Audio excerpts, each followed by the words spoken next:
Karena banyak yang request review tentang Asus S430 UN, apalagi requestnya dengan nada yang sangat temperamen, tenanglah friend.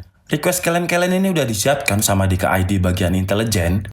Asus S430 UN, satu lagi laptop dari sebuah produsen yang menggunakan teknologi nano edge screen body to ratio mencapai 84%. Ditambah lagi desainnya yang udah ergolith yang sangat keren. Katanya desain ergolith ini bikin dingin lebih berkomitmen. Ya udah, nggak usah kebanyakan berargumen. Saya ucapkan selamat menonton my man.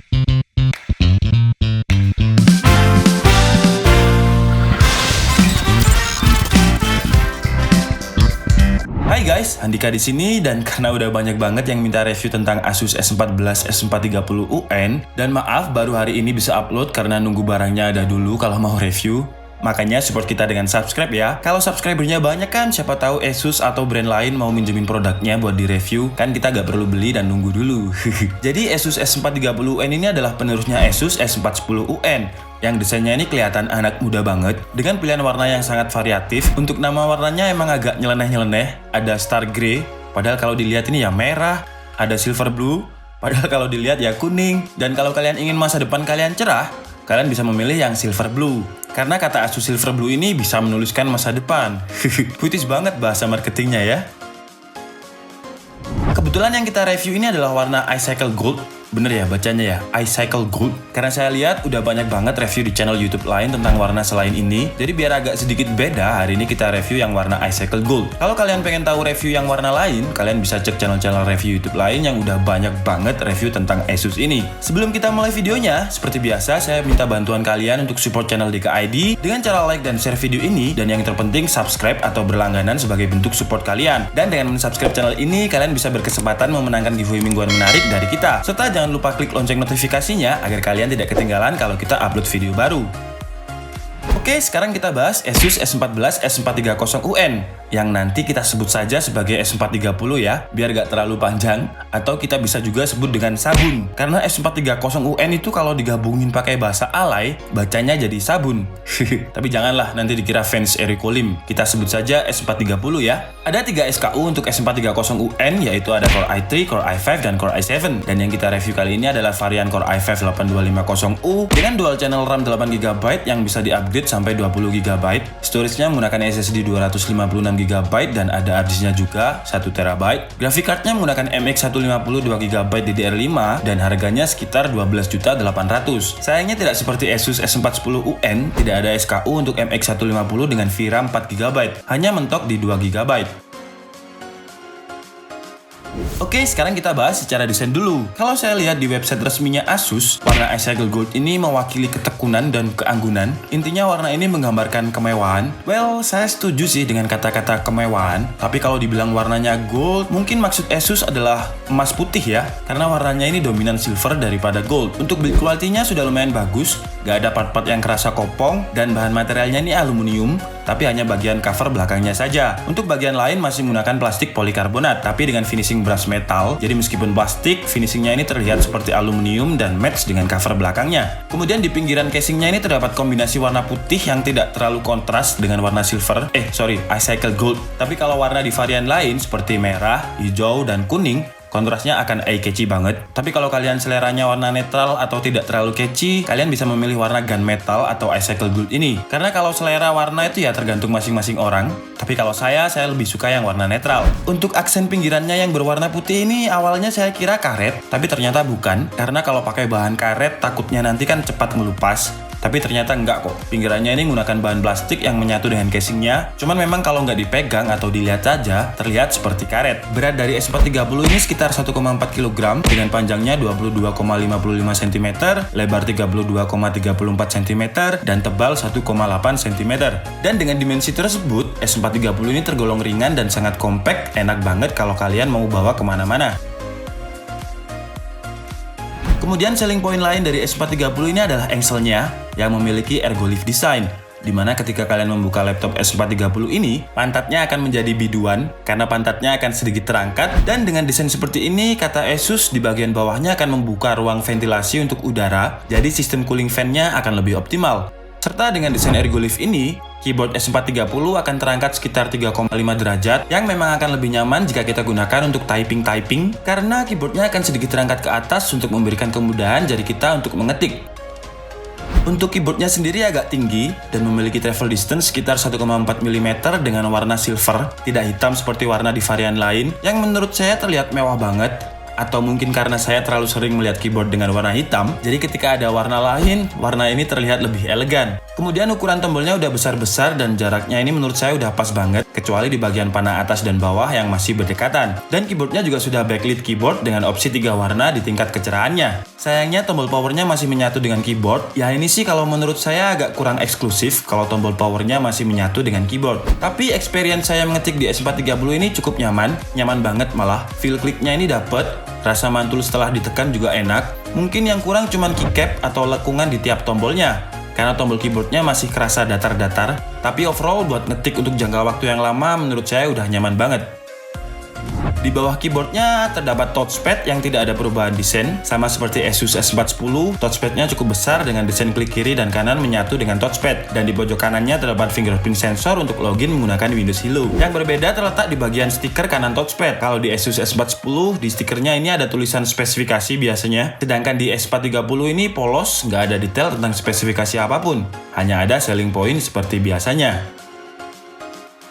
Di bagian dalamnya kalau kita buka terdapat single fan dan satu pipa heatsink. Karena ini seri Core i5, mungkin single fan dan satu pipa heatsink tidak akan menjadi masalah. Tapi kalau yang Core i7 sepertinya akan sedikit ada masalah overheat atau thermal throttling. Tapi untuk sistem cooling dari S430 Core i5 ini akan kita coba waktu tes performa nanti. Kemudian ada satu slot RAM yang sudah terisi dengan 4GB. Lah, tadi kan katanya spesifikasi 8GB. Ya emang Asus S430 ini 8GB, cuman yang 4GB onboard. Jadi kalian nggak bisa otak-atik 4GB yang onboard. Terus kalau kita mau upgrade gimana dong? Yang bisa di-upgrade ya yang di slot ini, jadi kalian hanya bisa mentok mengupgrade sampai 20GB. Dengan asumsi kalian mengganti 4GB RAM yang ada di slot ini dengan satu keping RAM 16GB. Kemudian di dalamnya ini juga terdapat baterai dari S430 yang memiliki spesifikasi 42Wh 3 sel lithium prismatik yang kira-kira kalau kalian gunakan untuk streaming bisa mencapai 7-9 jam kalau itu tidak menggunakan koneksi Wi-Fi. Dan buat kalian yang pengen upgrade, perlu diketahui jika kalian membuka casingnya sendiri, pastikan kalian ingat letak skrupnya ya, karena tinggi dari skrup tiap casing ini berbeda. Dan kalau kalian salah letak skrup, biasanya skrupnya ini akan tembus ke casing, jadi pastikan kalian ingat letak skrup tersebut.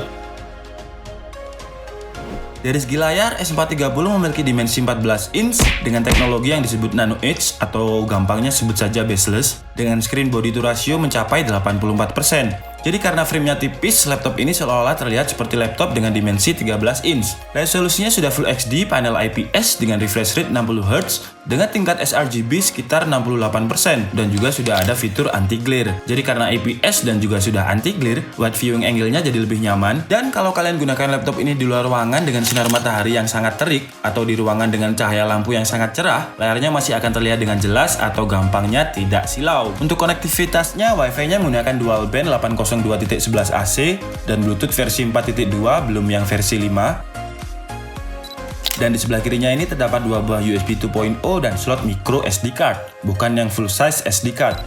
Kemudian di sebelah kanannya terdapat input power, USB 3.1, HDMI, USB Type-C, dan jack audio. Untuk audionya menggunakan Asus Sonic Master, yang suaranya menurut saya udah lumayan enak. Kualitasnya agak di atas Asus VivoBook A442UR atau A411. Ada sedikit bassnya, tidak seperti VivoBook 7 jutaan yang biasanya lirih dan cempreng.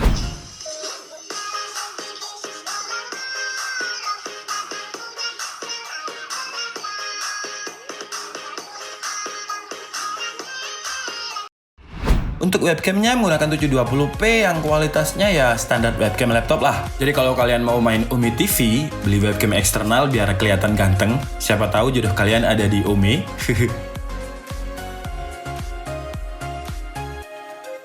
Oke, sekarang saatnya kita tes performa dari Asus S430 ini. Pertama kita benchmark dulu menggunakan Cinebench R15 sambil memonitoring suhu temperatur CPU-nya. Di percobaan pertama menggunakan Cinebench R15, kita mendapatkan skor 84,63 fps di GPU benchmarknya, dan suhu temperatur GPU-nya pun cukup aman. Kemudian di tes CPU-nya kita mendapatkan skor 553 CB dengan suhu temperatur max load sekitar 88 Celcius. Belum ada overheat atau thermal throttling. Sekarang kita coba benchmark CPU-nya dengan mencopot casing bawah, biar airflow-nya lebih bagus dan performanya lebih optimal. Dan dengan mencopot casing bawahnya, kita berhasil mendapatkan skor 661 CB. Dan menurut saya ini adalah skor Cinebench terbaik dari S430 Core i5, karena di channel review lain untuk yang varian Core i7 skor Cinebench-nya masih sekitar 500-an. Tapi untuk suhu temperatur max load-nya dengan teknik ini mencapai 94 Celcius. Percobaan ketiga, casing saya tutup lagi dan suhu max load-nya berkurang menjadi sekitar 72 Celcius dan skor benchmark CPU-nya menjadi sekitar 520 CB. Dan untuk benchmark CPU ini udah kita run berkali-kali dan rata-rata skor Cinebench-nya ini sekitar 400 sampai 500 CB. Jadi dengan casing yang tipis, menurut saya S430 ini cukup aman dari segi temperatur. Dan biasanya kan laptop tipis-tipis itu airflow-nya kurang baik, tapi untuk S430 ini cukup aman dari segi temperaturnya. Ini bukan laptop untuk gaming, karena ya ini laptop tipis yang mengedepankan portabilitas, tapi rasanya itu kayak sayur kurang garam kalau review laptop seharga 13 juta kembali 200 ribu, kalau nggak ada tes gamingnya. Oke, jadi pertama kita tes gaming di Battlefield 1. Dan S430 Core i5 ini masih playable di kisaran 60 fps dengan settingan default dari Battlefield.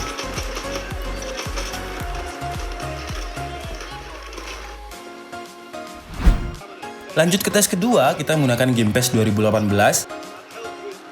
Masih enak dimainkan, playable di kisaran 60 fps ketika in-game, tapi FPS-nya akan turun ketika ekstra atau ketika sedang replay.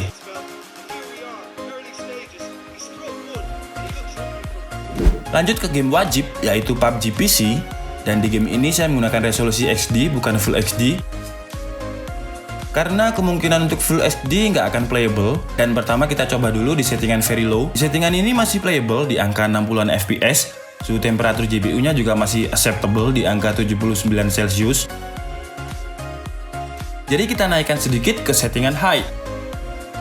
Di settingan high ini FPS-nya drop tapi masih playable di kisaran 30-an fps. Suhunya juga tetap aman di kisaran 70-an Celcius. Dan sekarang kita set ke ultra atau rata kanan, tapi tetap dengan resolusi 1280x720 atau XD, dan kita akan mencoba menggunakan kendaraan tuk-tuk atau kendaraan bemo ini biar gambar frame-nya lebih padat. Dan di settingan ultra ini emang agak sedikit lag dengan FPS sekitar 20-an sampai 30 fps, namun untuk temperaturnya tetap aman di angka 70-an Celcius.